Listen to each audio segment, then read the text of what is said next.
오늘은 그리스도인의 전신갑주라는 제목을 가지고 말씀을 전하려고 합니다. 오늘 우리가 읽은 그 본문 에베소서는 그 사도 바울이 로마 감옥에서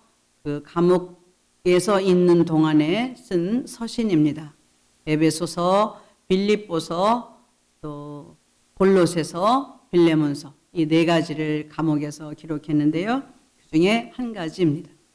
이 서신은 에베소 교인들에게 이제 들려준 그런 서신이 되겠는데, 이 에베소 교회와 이 사도 바울과는 어떤 인연이 있었는가, 먼저 그것을 한번 간단하게 간략하게 짚어보고자 합니다.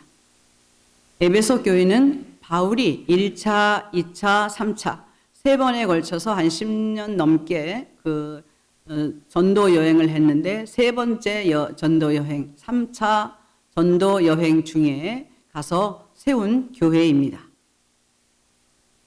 바울이 다메섹으로 가는 길에서 주님의 음성을 보고 사울아 사울아 왜 내가 나를 핍박하느냐, 주여 누구십니까? 나는 내가 핍박하는 예수다. 그 말씀을 듣고 꼬꾸라졌지요. 장님이 되었다가 눈을 떴습니다. 그리고는 그때부터 그 주님이 누구신 줄을 알았습니다. 스데반이 돌에 맞아 죽을 때에 거기서 이 자는 돌에 맞아 죽는 것이 합당하다 증인으로 서 있던 청년이었습니다. 그러던 그가 그 지난날의 모든 잘못되었던 생각에서 벗어나 예수님이 정말 하나님의 아들이시구나, 그 복음을 확실히 이제 깨닫고, 그리고는 이제 복음을 전하기로 작정하고 자신의 모든 것을 가졌던 명예와 부귀와 물질과 이런 모든 것들을 다 배설물처럼 여기고 복음을 전하다가 목숨까지 다 바친 그런 사도지요. 그가 예루살렘에서 파송되어서 1차 선교 여행을 하였습니다. 한 2년 동안 아시아 쪽 정도만 했습니다. 그리고 그 다음에 2차 선교 여행 때 한 5년, 한 3년 했지요, 목사님? 한 3년간 이제 저 에베소 아시아를 지나서 저 유럽선까지 가서 빙 돌아오는 그런 또 선교를 했습니다. 그리고는 그 후에 또 세 번째 이제 파송을 받았는데, 이 에베소는 바울이 2차 선교 여행을 하면서 잠시 들렸는데 굉장히 그곳에 복음을 전하고 싶어 하는 그런 도전을 받은 도시입니다. 그곳에서는 아데미 신전이라고 그 아데미 여신을 숭상하는 그런 큰 우상 숭배가 행했던 곳이고요. 이 터키 남서쪽쯤에 끝자락쯤에 있던 교회인데 아시아 교회의 대표적인 그런 교회라고 할 수 있습니다. 그것은 무역도 성행했고 굉장히 경제적으로도 풍요한 그런 도시였는데 우상 숭배가 엄청났지요. 이 아데미 신전에 그 신전의 모양을 은으로 만들어서 팔고 아데미 여신을 은으로 만들어서 파는 은장색들이 얼마나 많고 많은 사람들이 와서 이제 관광지로도 유명했던 그런 도시입니다. 그곳에서 복음을 전하기를 원했지요.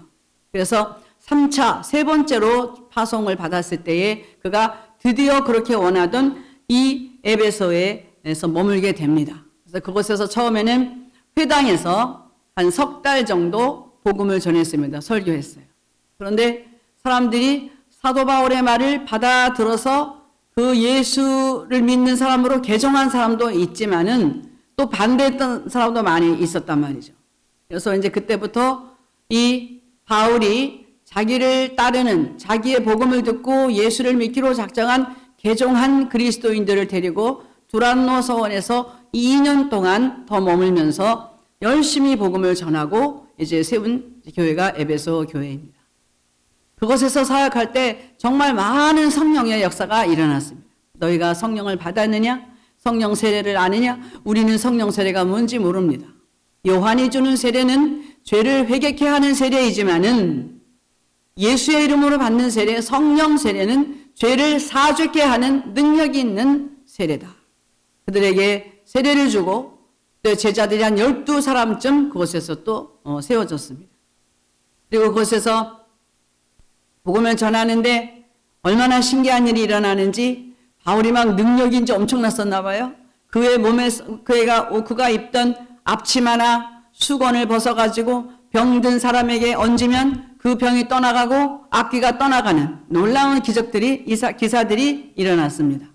귀신들은 떠나가고 그리고 병든 자는 고침을 받고 동네가 다 야단이 났겠죠. 그런 이제 큰 이적을 행하기도 했습니다. 그리고 그때 또 그것에 마술을 행하던 우상 숭배하던 그 자들이 많았는데 마술을 행하던 사람은 예수를 믿고 자기네들이 그동안 배우고 공부했던 마술책들을 다 모아가지고 다 불질러 버렸어요. 지난번에 권권사님 그 간증하시는데 그 어머니가 예수 믿고 집에 가서 섬기던 거 뭐 다 태웠다고 그랬잖아요. 그런 현상이 일어난 것입니다. 그래서 마술사들이 그 불에 태운 책의 그 값을 계산해 보니까 은 5만이나 되었더라. 사도행전에 기록하고 있습니다. 그렇게 점점 예수 믿는 사람들이 흥왕해지고 이제 세상이 바뀌어지니까 제일 걱정하는 사람이 있습니다. 더메드리오라고 하는 작자인데 이 자는 은장색이었습니다. 그러니까 이 아데미 신전을 흉내내서 은으로 그 신전상을 만들어서 파는, 지금으로 말하면 한 중소기업체 사장 정도 되는 거죠. 많은 직공들이 있었다 그랬어요. 많은 직공들이 있어서 그걸로 돈을 버는 사람인데 이 사도 바울 때문에 장사가 안 된단 말이죠. 그러니까 직공들을 불러 모으고 그렇게 말합니다. 이 자는 천하를 꿰는 자라, 연병과도 같은 자다. 이 자 때문에 우리의 생계가 타격을 받는다. 타격만 받을 뿐 아니라 우리의 그 여신 아데미의 이름이 시추되고 있다. 이를 몰아내야 된다. 그러니까 그 말을 들은 이 직공들과 많은 사람들이 마음을 합세해서 크다 아데미여 크다 아데미여 소리를 지르며 그 아데미를 높이는 그런 행사를 또 갖고, 그리고는 그 바울과 바울을 따르는 또 제자들을 극장으로 데려가서 이제 또 해를 끼칩니다. 그래서 결국 그곳에서 더 있지를 못하고 바울은 피신을 하게 되지요. 그래서 저 이제 아시아에서 저 위로 이제 그 유럽 쪽으로 한 바퀴를 돌면서 한 2년 정도를 더 이제 복음을 전합니다. 그리고는 예루살렘으로 이제 또 돌아가서 보고를 해야 되는데 다시 돌아와서 잠시 에베소에 다시 들리려고 하였습니다. 그런데 에베소에서 아직도 그를 찾고 죽이려고 혈안이 된 자들이 있기 때문에 가지를 못합니다. 에베소까지. 에베소에 가까운 곳에 밀라노라는 곳에 가서 오히려 에베소에 있는 장로들을 부릅니다. 그래서 에베소에 있는 장로들이 그 밀라노에까지 와서 우리 그 바울과 서로 입을 맞추고 안고 인사하면서 그랬던 거 잘 아시지요? 그런 가슴 아픈 장면이 있습니다. 작별의 인사를 나눕니다. 그래서 사도 바울이 내가 에베소는 못 간다. 나는 예루살렘으로 간다. 그동안 내가 너희들을 위해서 어떻게 눈물로 정말 그 너희들을 섬긴 것과 어떻게 그리스도의 복음을 전한 것을 잊지 말라. 서로 사랑하라. 그리고 다시 한번 마지막으로 당부를 하고 장로들과 눈물의 그 석별을 나누면서 예루살렘으로 돌아갑니다. 예루살렘으로 돌아가는데 사실 가지 말라고 그랬어요. 그 사람들이 가지 말라고. 친구들이 가지 말라 합니다. 예루살렘에 가면 너는 잡힌다. 너를 찾는 자가 많다. 예수님을 죽이려고 했던 그 제사장들이나 그들 패거리겠죠? 그러나 갑니다. 나는 죽어도 가야 된다. 왜냐하면 그는 저 로마에 가서 복음을 전하기를 원했습니다. 에베소 이 소아시아 정도가 아니라 저 땅끝까지 여겨지는 그 로마에 가서 나는 복음을 전해야 하겠다. 그거 파송받으러 간 거거든요, 사실. 근데 성전에 가자마자 붙잡힙니다. 유대인들에 의해서, 제사장들에 의해서 잡힙니다. 우리가 바울을 죽이기 전에는 먹지도 않고 마시지도 않겠다고 작정하고 동맹한 자가 40여 명이나 되었다 그래요. 40명 되었다고 그랬어요. 40명이 모아가지고 어떻게 하든지 이 호송되어가는 그 길에 매복하고 있다가 이 바울을 죽이기로 작정한 자가, 동맹한 자가 40명이나 되었습니다. 그것을 보면은 사탄이 얼마나 이 복음이 저 로마까지 온 세계까지 흩어지는 걸 두려워해서 이 바울을 죽이려고 혈안이 되어 있었나, 미리 죽이려고. 그러나 우리 주님은 절대로 하나님의 역사를 거기서 멈추게 하지 않습니다. 바울이 거기에서 이제 2년 동안 가이사랴에 구금되어 있다가 자기 스스로 나를 저 로마 황제에게 나는 상소한다. 나는 로마 시민권자다. 그래서 아그리빠 왕이 그렇게 말하잖아요. 저가 황제에게 그 청원하지 않았으면 놓일 뻔했었는데 아까워하잖아요. 죄도 없이 유대인들의 시기와 질투로 그런 것을 아는 것입니다. 그래서 어쨌거나 거기에서 가이사랴에서 2년 동안 구금되어 있다가 바울은 로마로 이탈리아로 이제 배를 타고 갑니다. 큰 유라굴로 광풍도 만나고 그러지요. 그리고 나서 이제 건너간 곳이 로마인데 로마에서 이태 동안 그 이제 구류 생활하다가 풀려나고 이제 그리고 또 이제 네로가 불을 지르고 뭐 그러고서 68년도인가 그때 이제 죽습니다. 그때 순교하는데 그 감옥에 있는 동안에 이 편지를 쓴 거예요. 뭐라고? 너희들 영적 전쟁에 준비하라는 거예요. 그리스도인의 전신 갑주를 입으라는 거예요. 군인들이 이 군복을 전신 갑주 입고 뭐 하는 거예요? 전쟁터에 나가는 것처럼 사도 바울이 영적 전쟁 시대다 너희들. 교회를 해코지하고 너희들을 넘어뜨리려 하고 그러니까 너희들이 이 전신 갑주를 입지 않으면 이기기 어렵다. 그 전신 갑주를 취하라. 영적 전쟁을 하라. 이 권면을 하는 것입니다. 그래서 오늘 이 말씀을 토대로 어떤 영적 갑옷을 입으라는 것인가? 무엇을 무장하라는 것인가? 한번 찾아보겠습니다. 첫째, 14절입니다. 14절에 보니까 한번 여러분 같이 따라서 해보세요. 진리의 허리띠를 띠라. 좀 크게 한번 해보실까요? 진리의 허리띠를 띠라. 그런즉 서서 진리로 너희 허리띠를 띠고 진리로 허리띠를 띠라고 합니다. 예수님 요한복음 14장 6절에 말씀하시죠. 나는 길이요 진리요 생명이다. 누구든지 나로 말미암지 않고는 내 아버지께로 갈 자 없다 말씀하셨습니다. 예수님은 진리이십니다. 우리가 신앙생활 할 때 힘들고 지칩니다. 그러면 그때에 예수님으로 우리의 허리를 띠는 것입니다. 씨름할 때도 이 삿바라는 거 있죠. 허리띠 단단하게 묶죠. 욥이 고난 가운데 있을 때에 하나님을 찾으며 그 기도하고 있을 때에 하나님이 나타나셔서 친구들 속에서 고통당하는 욥에게 그러시잖아요. 너는 대장부처럼 내 허리를 동이고 두 발로 굳게 서라. 말씀하십니다. 문이 꽝 닫혀서 깜짝 놀랐어요. 두 발로 굳게 서라. 폭풍 가운데 나타나서 사는 말씀이 허리를 동이라 그러는 거죠. 6월절 애굽에서 도망 나오던 날 하나님이 이스라엘 백성들에게 하신 말씀이 허리띠를 띠고 서서 급하게 약 먹으라 그러셨잖아요. 허리띠를 띠라. 여러분 신앙생활 할 때에 힘들고 지치고 외롭고 그러실 때 진리 되시는 예수님으로 힘을 삼으시기를 축원합니다. 예수님으로 진리로 허리띠를 굳게 매시고 주님으로 굳게 서시기를 원합니다. 둘째 따라합시다. 의의 흉배를 붙이라. 말하자면 여기 이름표 붙이라는 거예요. 여기는 의의 호심경을 삼으라 그랬는데 어떻게 보면 이 심장이 여기 있잖아요. 의의 이름표. 예수 그리스도의 이름으로 내가 믿음의 사람이 되어 그리스도로 옷을 입고 있으면 어떤 사탄의 공격에도 보호받을 수가 있다는 것입니다. 여러분 어디를 가셔도 친구들하고 있어도 나 예수 믿는 사람이야. 그렇게 아주 선포 먼저 하십시오.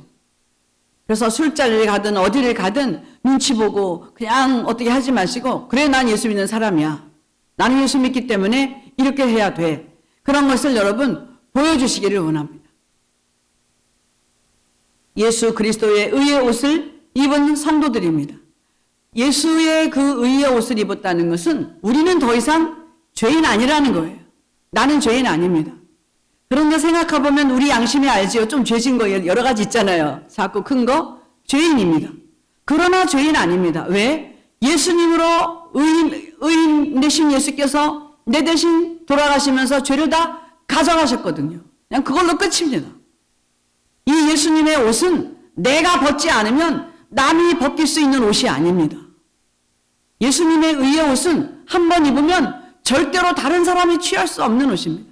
내가 스스로 벗어 던지지 않으면 벗길 수 없는 옷입니다. 누구 옷이? 의의 옷이. 그리스도의 능력이, 그리스도의 보혈이 그렇게 우리를 보호하시는 것입니다. 죄수의 옷을 벗었습니다. 의의 옷을 입었습니다. 우리는 죄인 아닙니다. 사단이 와서 우리에게 속삭여요. 친구를 통해서, 내 마음의 양심의 소리를 통해서 마귀가 자꾸 너 옛날에 그렇게 했잖아. 그렇게 그런 일을 했는데 그게 정말 용서받았겠어? 너 아직도 이렇게 연약한 부족한 거 있잖아. 너 아직 죄인이야. 이럴 수 있습니다. No. 완전히 이루신 것입니다. 단번에 어디서? 십자가에서. 예수님이 십자가에서 우리 죄를 지시고 돌아가셨잖아요. 레위기에서에 보면은 하나님이 이렇게 명하신 것이 있어요. 대속죄일이 있습니다. 이스라엘 7월 10일 민족적으로 죄를 회개함 받을 수 있는 날입니다. 대제사장이 염소 2마리를 가지고 오는데 하나님이 그러셔요. 성경에 하나는 여호와를 위하여, 하나는 아사셀을 위하여 염소 2마리를 준비하라. 그리고 1마리는 안수해서 잡아가지고 그것을 여호와의 전에 가서 거기서 피를, 그 법궤 위에 피를 뿌리고 그 앞에 뿌리고 이스라엘의 1년 동안 지은 모든 죄를 사함을 받는 그런 의식을 하라고 하셨습니다. 그리고 또 한 가지 그것과 더불어서 염소 1마리를 아론이 대제사장이 2 손으로 머리에 안수하고 그를 준비하고 있던 사람에게 염소를 딸려보내서 저 마을을 떠나서 군중을 떠나서 이스라엘 백성을 떠나서 영문 밖으로 몰아냅니다. 그럼 이스라엘 사람들의 눈에 자기들의 죄를 지고 이 염소가 자기들의 눈앞에서 영원히 사라지는 것을 보면서 눈앞에서 보여지지 않는 것. 그래서 아사셀은 제거하다 완전히 없애버린다 이 뜻입니다. 완전히 사라지는 것을 보면서 우리의 죄가 정말 다 눈에 안 보인다 이제. 없다. 이렇게 가시적으로 하나님이 또 보여주시는 거예요. 그 염소는 이스라엘의 모든 죄를 지고 나가서 벼랑에서 떨어져 죽든지 맹수에게 잡혀 먹든지 굶어 죽든지 죽는 것입니다. 예수님이 그렇게 돌아가셨다는 영문 밖에서 우리의 인류의 모든 죄를 지고 그렇게 돌아가셨어요. 우리의 눈에 죄가 없는 것입니다. 예수님 때문에. 누가 어떤 자가 우리에서 너 그렇게 예수 믿어서 현찮게 신앙생활해서 구원받겠어? 그래도 내가 나를 위해서 돌아가신 예수, 그 예수에 대한 믿음을 확실히 갖고 있으면 되는 것입니다. 예수님에 대한 그 은혜를 아는 사람은요 그렇게 함부로 살지 않습니다. 그렇게 예수님이 십자가에서 나를 위해 돌아가신 그 은혜, 그 은혜를 가슴에 붙이고 그 예수의 의의 옷을 내가 입고 사는 것입니다. 이것이 의의 흉배인 것입니다. 세 번째로 따라합시다. 평안의 복음의 신을 신으라. 복음의 신을 신었다는 거예요. 우리가 어디 가야 되잖아요. 그리스도인은 가는 곳마다 복음이 가야 되는데 이 복음에는 평안이 있다는 거예요. 너를 축복하는 자에게 내가 축복하고 너를 저주하는 자에게 내가 저주하겠다. 하나님 그러셨잖아요. 너는 어디를 가든지 그 집을 위하여 평안을 먼저 빌어라. 그 집에 그 평안을 받기에 합당한 사람이 있으면 그 내가 빈 평안이 그 사람에게 갈 것이요. 그러나 그 집에 이 평안을 받을 만한 사람이 없으면 내가 빈 평안은 도로 너에게 돌아올 것이라 그랬어요. 내가 어디를 가든지 예수의 이름으로 그 집을 위해서 축복하고 기도하면 그 집으로 그게 가는 것입니다. 우리 눈에 보이진 않지만은 영적인 원리입니다. 그에게 가는 것입니다. 그런다 내가 축복해도 도저히 받을 수가 없어. 이 사람은 자격이 없어. 그럼 그것이 나에게 온다는 거예요. 그러니까 그가 받든지 내가 받든지. 여러분은 예수 믿는 사람이지요. 주님의 십자가의 군병이지요. 여러분이 가는 곳마다 복음이 있기 때문에 예수의 이름이 있기 때문에 그 가정이 복을 받는 것입니다. 할렐루야. 여러분이 가는 곳에는 복이 있는 것입니다. 평안이 있는 것입니다. 여기 보면요. 이 교회 안에도 그렇고 어느 모임에도 그렇고 어떤 사람만 나타나면 그 교회가 깨져요. 모임이 깨져요. 싸움이 일어나요. 하나님의 사람입니까? 복음의 사람입니까? 우리 복음의 사람은요. 어느 모임에 가잖아요. 거기가 좋아져야 돼요. 그 사람들이 우리를 보고 기쁨이 일어나고 힘이 솟아야 돼요. 교회도 마찬가지입니다. 그 사람이 가면 그 교회는 모아져야 돼요. 살아나야 돼요. 찢어지고 나눠지고. 복음의 사람이 아닙니다. 평안의 복음의 신을 신으라는 것은 예수 믿어? 예수 믿는다면 가는 곳마다 화목해야 돼. 가는 곳마다 평안이 있어야 돼. 가는 곳마다 생명의 역사가 일어나야 돼. 예수님의 영광을 받으셔야 된다. 이 말씀을 하고 있는 것입니다. 여러분 예수님 제대로 믿으시고 여러분이 믿는 예수님 때문에 여러분이 어디를 가든지 친구를 가든지 어디를 가시든지 그곳에는 살아나는 역사, 회복의 역사, 치유의 역사, 생명의 역사가 있어지기를 축원합니다. 네 번째 따라합시다. 믿음의 방패를 가지라. 방패는 뭐 하는 거예요? 활 맞고 창 맞고 칼 막 전쟁터에 이거 다 막는 거죠. 호신용입니다. 자기 호신용. 뭐가? 믿음이. 이 불 같은 시험이 오잖아요. 화전, 이 불화살 이것을 막을 수 있는 것이 믿음의 방패라는 거예요. 우리가 가진 믿음은 무엇 노릇한다? 방패 노릇을 한다는 것입니다. 막으라는 거예요. 여러분 좀 좋은 일 좀 한번 해보려고 선한 일 해보려고 교회 열심히 좀 다녀보려고 하면요 꼭 무슨 일이 생겨요. 시험이 옵니다. 유혹이 와요. 그냥 뿔 달린 마귀처럼 무섭게 교회 가지마 이런 유혹이면 차라리 잘 이겨요. 비켜 하고 올 수 있는데 따뜻하게 오고 뭔가 여러 가지 좋은 것으로 오고 교회 못 가게 하는 게 있단 말이에요. 그러면 나를 예수 믿지 못하게 하는 그것이 바로 큰 불시험입니다. 그것을 뭐로 막아내야 돼요? 믿음이 있으면 당할 수 있어. 한다는 것입니다. 그런데 이 믿음은 어떻게 생긴다고요? 로마서의 10장 17절에 보니까 믿음은 들음에서 나며 들음은 그리스도의 말씀으로 말미암는다. 기록하고 있습니다. 하나님의 말씀을 들으면 듣는 것으로도 믿음이 자란다는 거예요. 제가 처음에 예수님 믿을 때 교회 갔는데 권사님 이런 훌륭한 분들이 많아요. 저렇게 어떻게 저렇게 믿으시나. 근데 목사님이 단에서 이 말씀을 하시더라고요. 믿음은 들음에서 난다. 들음에서. 그러면 예배에 안 빠지면 되겠구나. 아주 그 어린 나이에도 어리진 않았지만 지금 생각하면 영적으로 어렸으니까 28살에 이제 교회 갔어요. 그런데 정말 안 빠졌어요. 한국은 예배가 많아요. 주일도 낮에 예배 있고요. 저녁 예배 있고요. 새벽 예배는 토요일도 주일도 있어요. 새벽 예배. 금요 또 예배 있고요. 무슨 구역 예배 있고 심야 수요 예배 있고 엄청 많아요. 정말 안 빠지려고 노력하고 다 다녔어요. 근데 어느 날 보니까요.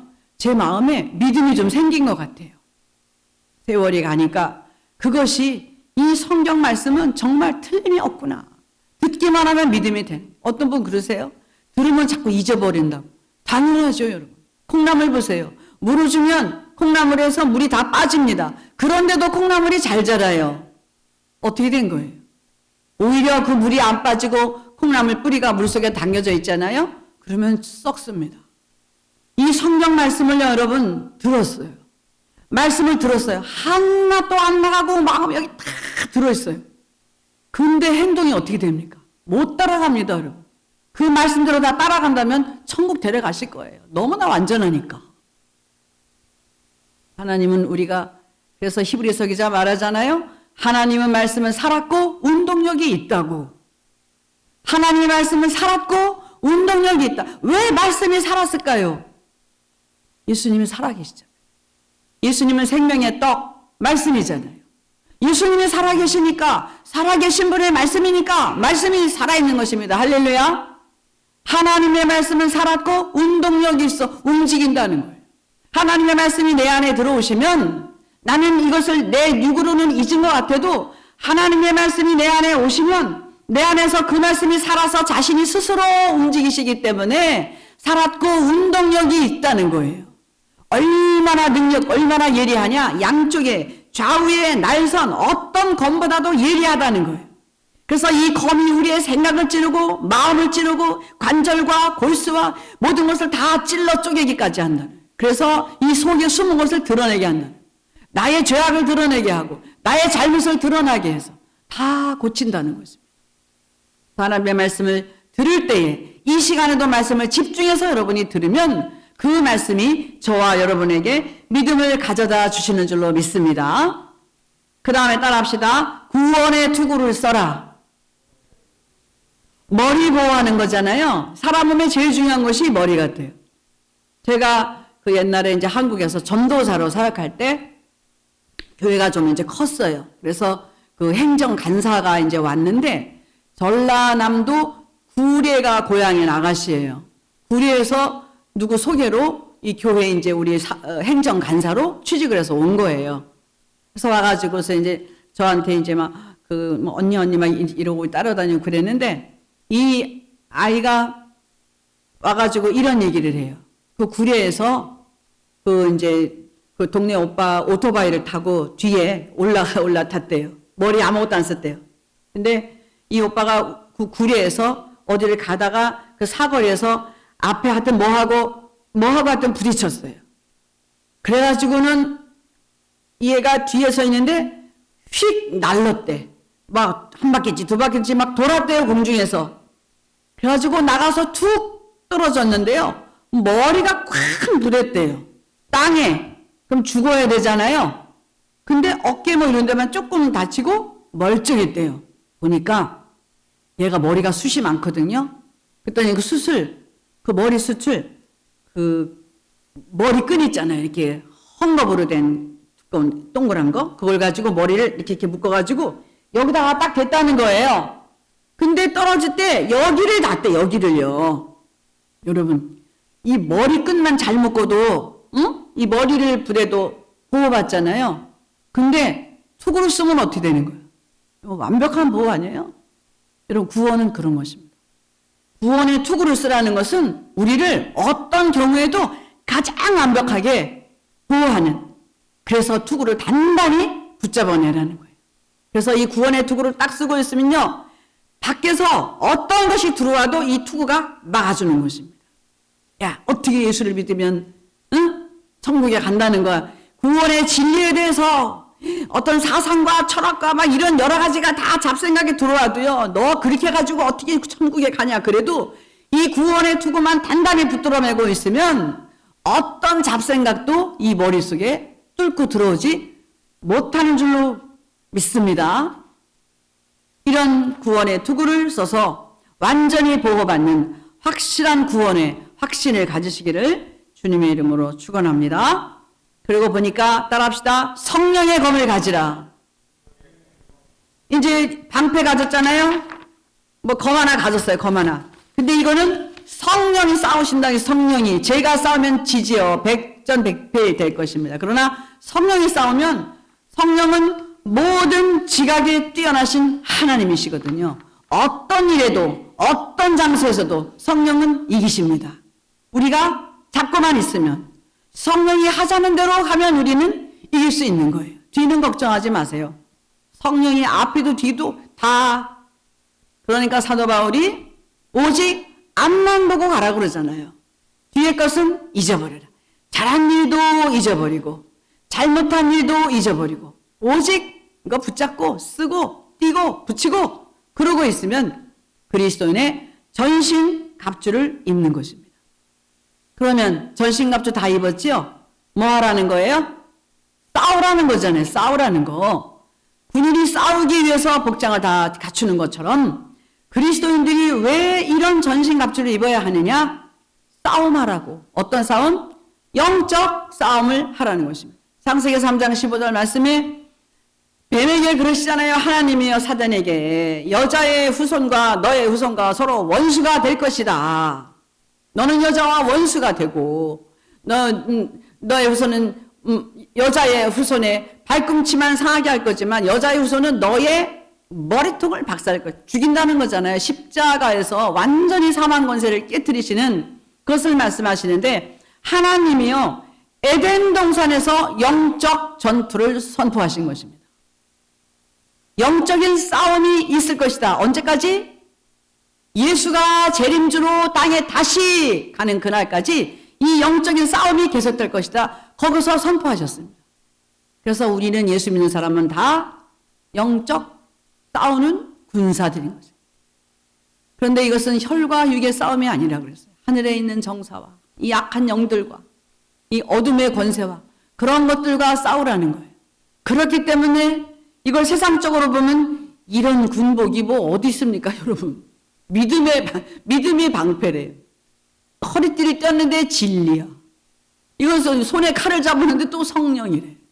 여기 투구인데 또 구원이래. 여기 이름표 붙였는데 예수 그래.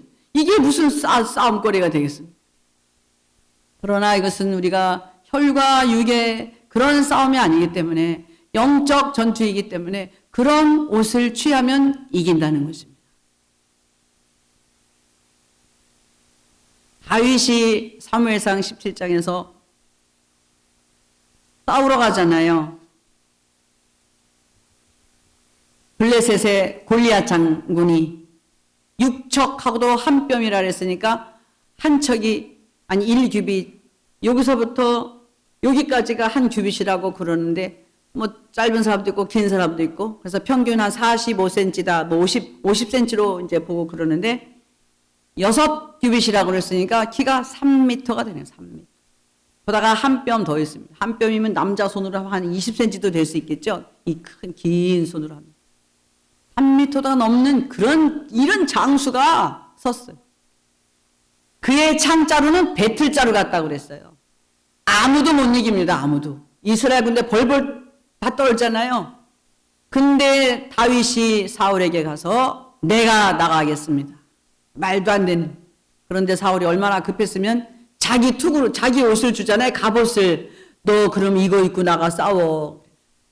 다윗은 용모가 아름답다 그랬어요. 아직 나이도 어릴 뿐더러 군대 갈 나이도 안 됐으니까. 형들은 군대 갔잖아요. 그렇게 조그맣고 예쁘고 잘생긴 요런 애가 싸움을 하러 간다는데 왕이 갑옷을 줘도 입어보고는 덜그덕거리니까 싫다고 그러잖아요.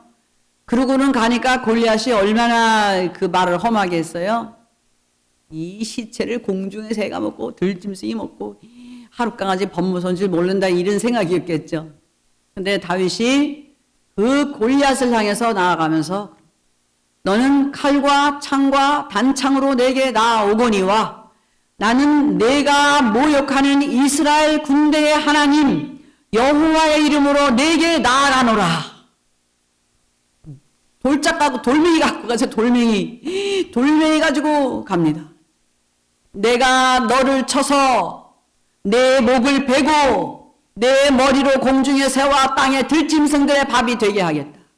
내가 모욕하는 이스라엘의 하나님, 그래서 이스라엘에는 살아계신 하나님 만군의 여호와가 하나님이 계신 줄 너희로 알게 하리라.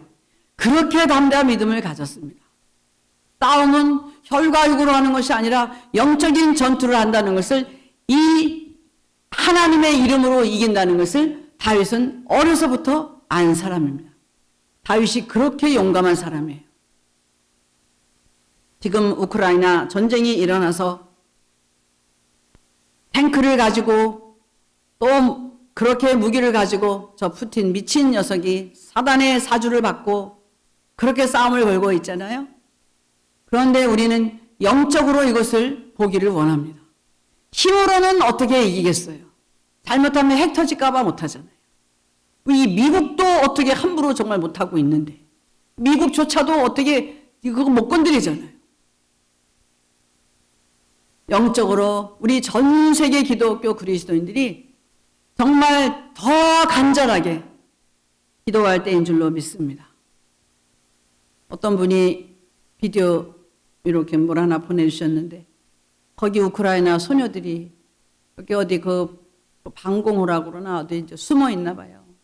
여자애기들 몇 명 이렇게 앉아가지고 뚱 이렇게 앉았는데 거기에 한 군데 비치는데 막 울면서 그렇게 기도하잖아요. 하나님, 우리가 나쁜 사람이 아닌 거를 러시아 사람들이 알게 해주세요.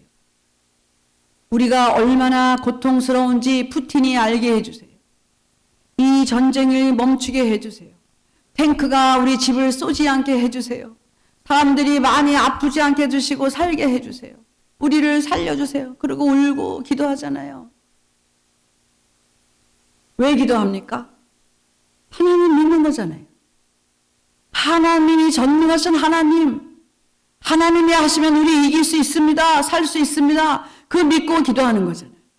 어린 소녀들의 연약한 기도 같지만 그것은 하나님 앞에 강력한 무기가 될 줄로 믿습니다. 우리가 기도를 드릴 때에 그냥 아무것도 아닌 것 같잖아요. 그냥 구석에 들어가서 울고 기도하고 그게 무슨, 그러나 하나님은 그 기도를 들으신다는 거예요. 요한계시록에 보면 천사가 그 제단 곁에서 그 향로에 기도를 받아가지고 그거를 하나님 앞에 분향을 할 때 올려드리잖아요. 하나님 앞에. 그냥 그 분향단에 있는 것은 성도들의 기도다. 우리가 제단 앞에 와서 기도하고 골방에 들어가서 기도할 때 그 기도를 천사들이 그 금향로에 담는가 봐요. 그래서 그 금향로를 하나님 앞에 올려드린다는 거죠. 하나님이 그 기도를 기뻐 받으신다면 어떻게 결말이 되겠습니까? 우리가 구원의 투구를 쓰고 전신갑주를 입고 그러고 기도할 때 의심하지 않고 하나님께 기도하는 것입니다. 우리 333 우리 캐피탈 우리 사랑하는 성도님들 333 기도 운동 했잖아요. 하루 3번씩 3가지 기도 놓고 3분간 기도하자. 뭐 3분만 하시겠어요 여러분? 30분도 할 수 있고 하루 종일 다니면서 하면 3시간도 넘을 수 있습니다. 우크라이나를 위해서 기도하고 우리 조국을 위해서 기도하고 우리 교회를 위해서 기도하고 그리고는 우리를 해롭게 하려고 하는 자들을 위해서 오히려 기도하고 선대하는 것입니다. 혈과육의 싸움은 악을 악으로 갚는 것이지만 우리 하나님이 주시는 영적 싸움은 악을 선으로 이기는 것입니다. 여러분 우리는요 그 예수님의 그 사랑을 받은 온전한 그 심령을 제대로 갖고 있으면요 선한 양심이 됐잖아요. 절대 악한 사람하고 싸워서 이길 생각을 하덜덜덜 마세요.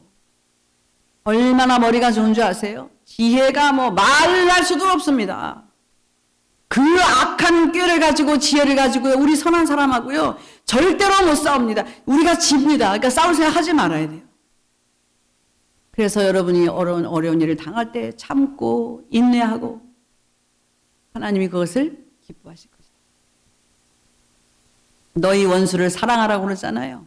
그러함으로 그 머리에 수출 쌓아둠과 같다.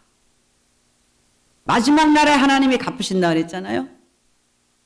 어떤 분들 한쪽 그 해석을 보면 그렇게 함으로 악한 날에 하나님이 그 수출 쌓기 때문에 더 큰 불덩어리가 돼서 그 심판을 하나님이 하시는 것이다. 이렇게도 해석을 하고 또 한편에 다른 해석이 있는데 저는 그 해석이 더 마음에 들어요. 뭐냐면 이스라엘 백성들이 유대인들이 이제 손님이 오잖아요. 그러면은 이렇게 뭐 화로 추울 때 이제 화로에 불이 다 꺼지면 밥도 거기서 해야 되는데 밥도 못하고 뭐 이제 먹게 떨어지면은 어떻게 해요? 손님을 대접해야지. 그러니까 불이 필요하다는 거예요. 불이. 그래서 화로 같은 항아리에 불을 담아야 되는데 불이 떨어지면 손님은 왔고 이걸 가지고 이웃한테 간다는 거예요. 나 우리 불 좀 떨어 손님이 왔는데 불 좀 재워주게 그러면은 그 주인이 아깝지만은 자기도 부족하지만은 다 준다네요. 그 유대인들은 그렇게 하나님 훈련해서 되나 봐요. 그래서 그것을 받잖아요. 그러면 이 사람이 이 화로에 불을 받아가지고 뜨거운데 이렇게 들면 얼굴 뜨겁잖아요. 그러니까 이거는 머리 위로 올리게 돼 있다는 거예요. 머리 위에. 그러니까 마치 그 머리 위에 숯불을 쌓아둔다는 것은 악을 선으로 갚고 이웃에게 선을 하면 마지막 날에 그 착한 행실과 선한 행실에 대해서 하나님이 우리에게 상으로 갚아주신다. 이 해석도 저는 참 좋은 것 같아요.